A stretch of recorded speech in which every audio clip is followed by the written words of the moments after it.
ఒక ఛానల్ని హైర్ చేసుకున్నాడు. రోజు జగన్మోహన్ రెడ్డి గారిని తిట్టడం, దూషించటం, వైసీపీ నాయకులను దూషించటం. ఏ స్థాయిలో దూషించాలంటే వాడు వీడు వెధవ సన్నాసి ఈ రకంగా రోజు రెచ్చగొట్టే కార్యక్రమాలే, భయంకరంగా రెచ్చగొట్టే కార్యక్రమాలు, సంఘ విద్రోహ శక్తుల్ని రెచ్చగొట్టే ప్రయత్నాలు చూసిన తర్వాత అకార్డింగ్ టు లా, చట్ట ప్రకారం ఆయన మీద కేసు రిజిస్టర్ చేశారు.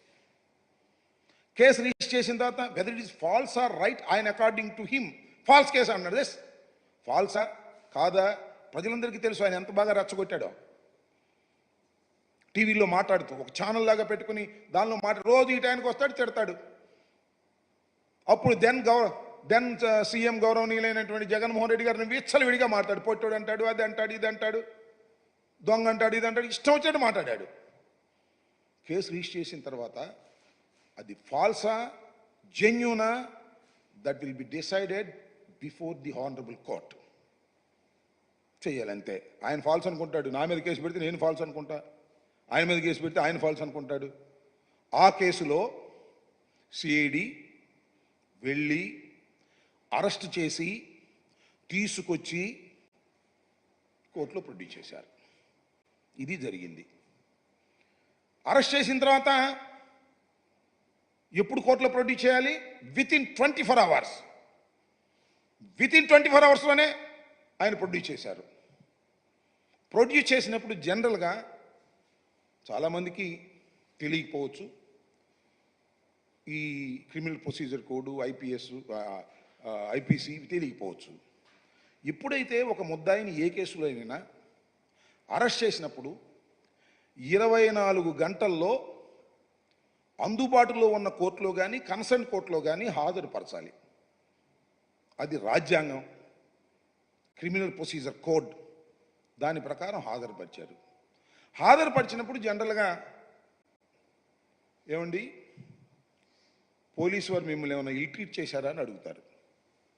అడిగినప్పుడు ఇల్ ట్రీట్ చేయలేదండి అని చెప్పొచ్చు. ఇల్ ట్రీట్ చేస్తే ఇల్ ట్రీట్ చేశారు అని చెప్పొచ్చు. ఇల్ ట్రీట్ చేశారంటే ఎమ్మటే కాగితం తీసుకుని మ్యాజిస్ట్రేట్ గారు రాస్తారు.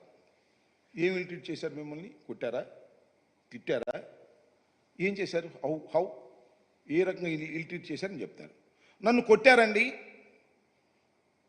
నన్ను తిట్టారంటే దట్ ఈస్ డిఫరెంట్. నన్ను కొట్టారండి అంటే ఎమ్మటే నీరెస్ట్ హాస్పిటల్కి పంపిస్తారు. కొడితే గాయాలు ఉండాలి కదా అని.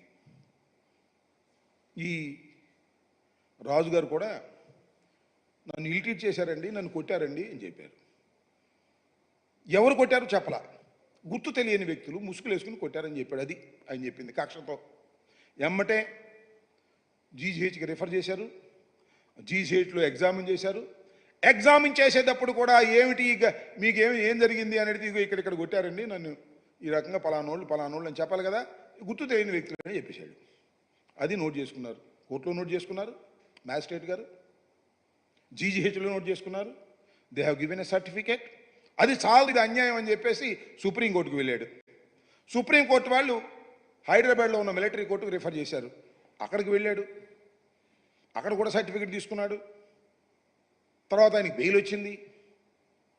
ఇది జరిగినటువంటి అంశం. ఇది జరిగిన నెల అవుతుంది, 3 years అవుతుంది. 3 yearsలో అప్పుడు ఆ తర్వాత చాలా there are so many options. నువ్వు ప్రైవేట్ కంప్లైంట్ వేసుకోవచ్చు. ఓకే, నీకు అన్యాయం జరిగింది అనుకుంటే ప్రైవేట్ కంప్లైంట్ వేసుకునే ప్రొవిజన్ సిఆర్పిసిలో ఉంది. నువ్వు ప్రైవేట్ కంప్లైంట్ వేసుకోవచ్చు. విభిన్న ఫామ్స్లో నువ్వు ఫైట్ చేయొచ్చు. అవేం చేయలే. ఇప్పుడు దాకా కాముగా ఉన్నాడు. గవర్నమెంట్ వచ్చింది, జగన్మోహన్ రెడ్డి గారు ముఖ్యమంత్రిగా దిగిపోయారు, చంద్రబాబు నాయుడు గారు ముఖ్యమంత్రిగా అయ్యారు. మళ్ళా ఈయన ఉండి శాసనసభ్యుడిగా తెలుగుదేశం పార్టీని గెలిచాడు. కక్ష సాధింపు. ఏం చేయాలి ఇప్పుడు?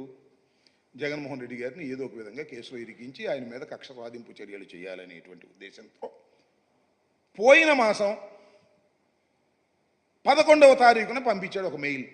ఇవాళ నేను చూశాను, ఆయన మళ్ళా మాట్లాడుతున్నాడు. నిన్న సుధాకర్ రెడ్డి గారు ఇక్కడే ప్రెస్ మీట్ పెట్టి చెప్పారు, 11వ తారీఖున కంప్లైంట్ ఇచ్చి మెయిల్లో గుంటూరు ఎస్పీకి పంపిస్తే 10వ తారీఖునే లీగల్ ఒపీనియన్కి పంపించినట్టు రాసుకున్నారు. ఫ్యాబ్రికేటెడ్. ఆయన 11వ తారీఖు మెయిల్లో పంపించాడు, 10వ తారీఖునే వీళ్ళు రిఫర్ చేశారు. ఏంటిది అంటే